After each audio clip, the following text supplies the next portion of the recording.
And now, more with Social Women with your hosts, Pat Cruz, Amy Diaz, and Bronwyn Dannenfelser.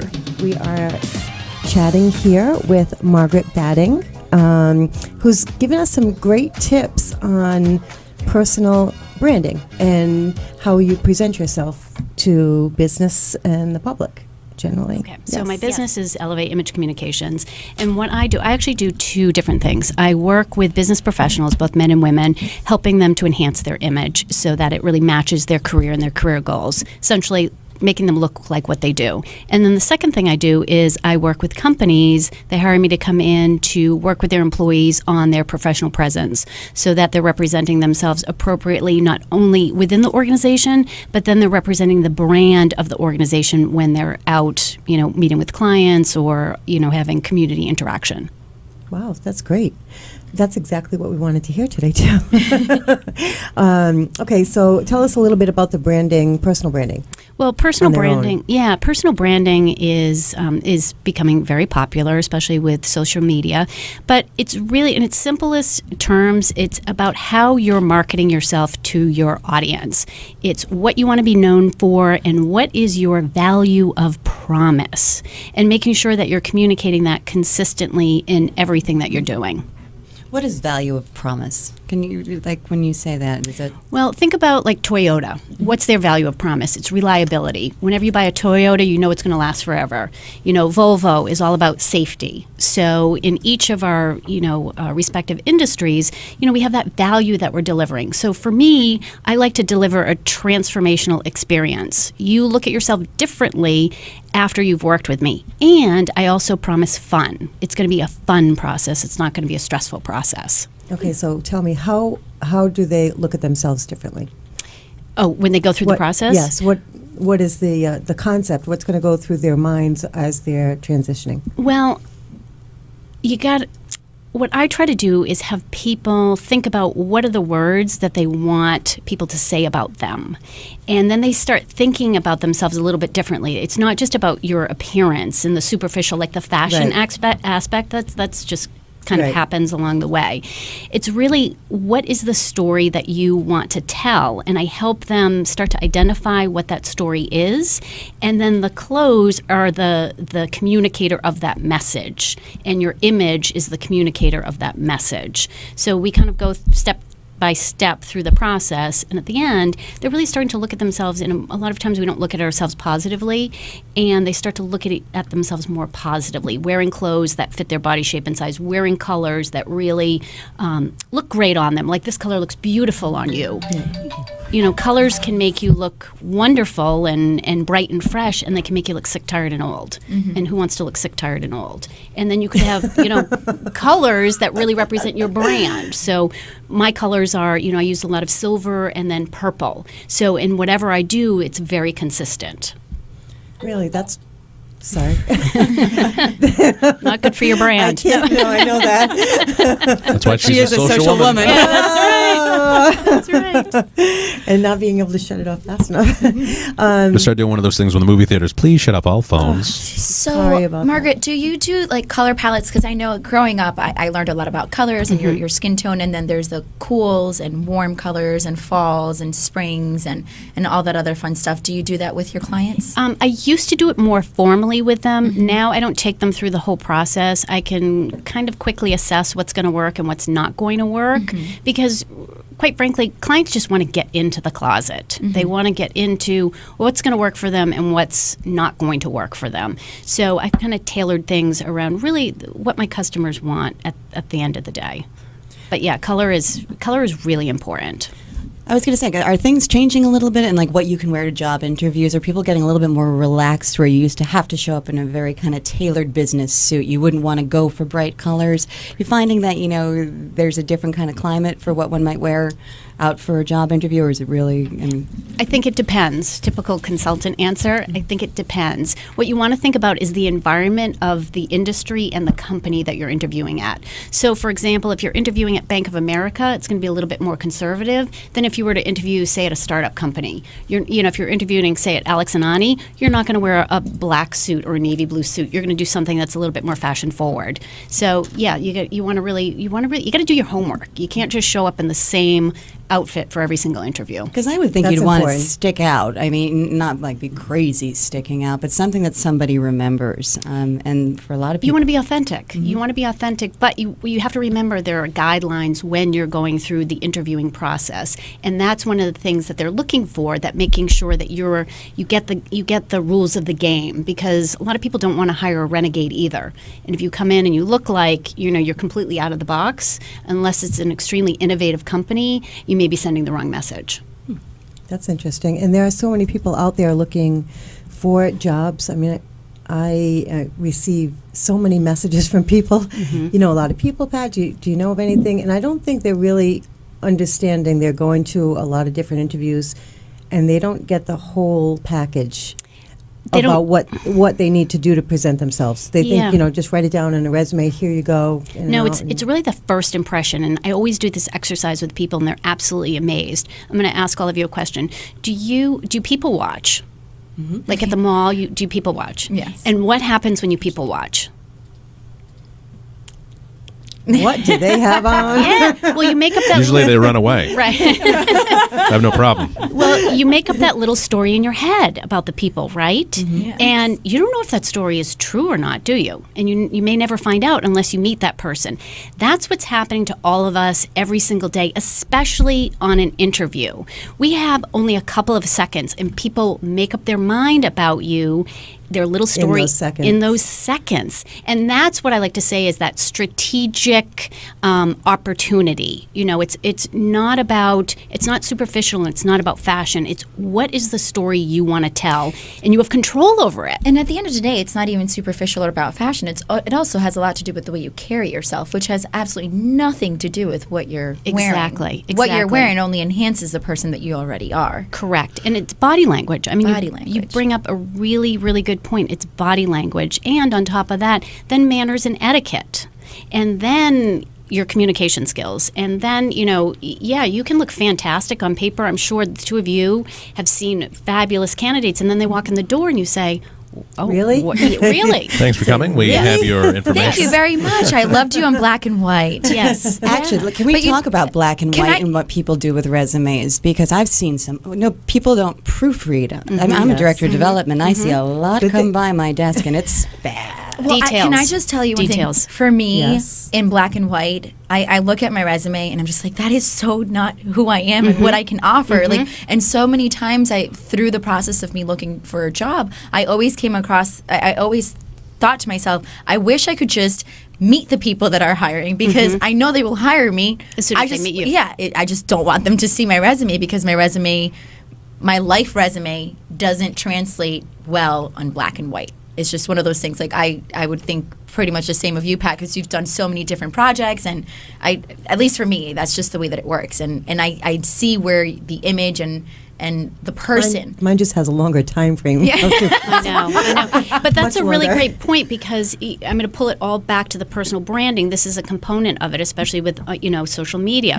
What you can do is now create a resume page, where you can have your photo, you can have your color palette, you can select certain fonts, you can really create your online brand on that simple page, and then communicate not only your skills, not only your skills, but as you're accomplishing things in the workplace, talk about something that you recently accomplished, or talk about I do a lot of work with Dress for Success, so I could put something on there from Dress for Success, your community work, so that you are communicating your whole person. Package. Yeah, not just, I did this job for 3 years.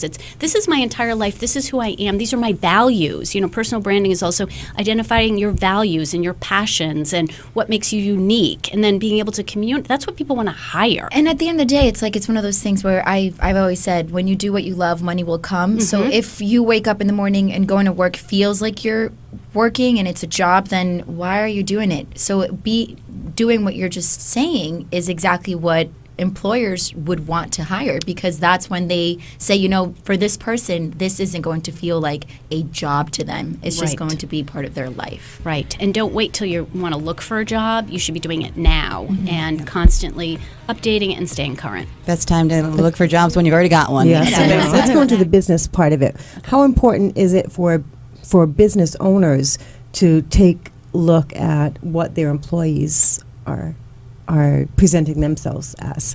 I think it's really important. If you think about it, especially if your employees, several of your employees are customer facing, or if you have a sales department, you want to make sure that those people are showing up and looking credible and professional, and that they are representing your company the way you want them to represent it. Okay, I have a heated question because I know it causes slack either way. A Facebook page, is that considered personal or for someone for business and branding? I think there are a couple of schools of thought on that. I think you can have both. I actually have both. I have my personal, and then I have one for my business. I don't think Facebook is about building community and having conversations. It's not really for selling. I think it's very, very hard to do that. I'm talking about an insurance company. Let's just use that off the top of my head. An insurance company, they have people that come in that are representatives for them, and they have one wild one who's throwing all the photos of themselves. Oh, on their personal Facebook page. On their personal Facebook page. Yes. I was drunk this weekend. I'm this and that. What do you think of that for branding? And do you think that the companies should have a say in what goes on in someone's personal page, because it's still all about branding? I know, and that's it's a very fine line that we walk there. What's challenging is anybody can Google you and find information on you. So if a company chooses, especially if you're going through the interviewing process, I think now it's 85% of recruiters go online to check out the information about you. Then you have a choice. I mean, what we're talking about today is all about choice. You can choose to continue to go down that path and not get where you want to be in your career, or you can choose to make some adjustments with it. Fortunately, when I was growing up, we didn't have Facebook, and my college life didn't have to get played out on Facebook. But if I was that young, I wouldn't be posting those pictures on Facebook. Right. Well, my question is brought up now. My oldest daughter is 17. She wants to go out and look for a job. My middle one is 14. She would put a resume together, that one, on her own to go out and look for a job. But I don't think that kids today that are actually entering into the job world realize how important that is to them, because I can't imagine hiring someone for a position and not Googling them to find out if they have a Facebook page and what they're like in real life, because that's going to show through their page. And it absolutely goes back to what we were saying before the break. It's, what is your lifestyle? Is your job going to be just work, where you go and you go through the motions of the day and that's it, you go home and you're a completely different person? Or is it going to be part of your lifestyle because it's actually what you want to do for the rest of your life? Right. And the type of person that you are is going to dictate how your 9 to 5 or whatever type of job it is that you have goes. Right. So if you are out every night getting drunk, you're not going to be very functional at 9 o'clock in the morning to go to work. Right. And I think it gets back to consistency. Are you communicating a consistent message in everything that you do? And then credibility, because quite frankly, Right. to your point, Amy, if you go to work and you're one person and then on the weekend you're a completely different person, people see you in both places, they're going to start questioning your abilities and your credibility. Unfortunately, that's just what happens. And also, you may not be in the right career either. If you're leaving and becoming a completely different person on the weekend, you may want to rethink what you're doing, because the lines have blended. It never ends. Your phone has been going off. Yeah. You have things going on. Our lives are so blended. It has to be consistent, and everything is out there. That's why I'm in radio. Exactly. 'Cause that lifestyle you can pull off. Exactly. But I was going to say one other thing to teach the younger kids how important it is, and actually for the adults too, is Google yourself. Go out there and Google yourself on a regular basis so you can see what content is being associated with your name. Because there can be people out there who have your exact name, and you may not want to be associated with their content. Yeah, I that's do that true. all the time. I Google myself all the time. And I Google everyone that I meet. I Google every single one of our guests. I Google everyone. And, I found a picture the other day that Google must be a woman because she has the answers to everything. And it's like asking my mom, like, because I remember growing up and asking my mom, what do you think about this person for my friend or whatever it may be. So now I just go to Google because it's just what happens. You want to paint the picture, and I think that's what kids respond to is everything that's visual. Painting the picture. Here are the pros, here are the cons, and then it's your choice. Don't complain or come to me when it's not working out because you knew the rules of the game. That whole personal image and that whole branding of whoever it is, it needs to be consistent right across the board, I think, at whatever age. So, people that are getting into the workforce, they need to pay attention of, what they're doing on their Facebook pages, on their Twitter pages, what comes up if they're Googled, and also when they present themselves there. Now, do you think Facebook or Twitter pages should be included, should be talked about in an interview? Like what's as far as what their what brand they're doing? is, yeah. I don't know. I think that's more of an HR question. I don't know how because that is personal. I don't know how many what. That when may you be a when you question cross for when you cross the line, I'm Right. not quite sure on that one. So what is like with your corporate clients, what's the biggest question that you're getting? Like, so they've got a couple of people that they need to kind of fix. Is it normally how do you change somebody's outward appearance branding wise that way, or how they're acting? It's usually their appearance and they're not dressing in a manner that is appropriate for the workplace. But they don't want to single them out because it's a very difficult conversation to have, and then it could have HR ramifications. So what they do is they look at it as a learning opportunity, and they'll hire me to come in and I talk to everybody because everybody can get a few tips on how they can enhance their image overall, and that's a benefit to the overall organization. So a couple of things that somebody would want in their wardrobe, like to always have in their wardrobe. What would you suggest? To always have in their wardrobe, I would have Perfect interview outfit. the perfect interview outfit. It kind of, again, depends on the industry, but I would have a suit that it doesn't have to be matchy-matchy, but is very authentic to you so that it doesn't look like it's wearing you. What is the best way to contact you? They can contact me two ways, my website, elevateimagecommunications.com, or they can also give me a ring, 617-645-4414.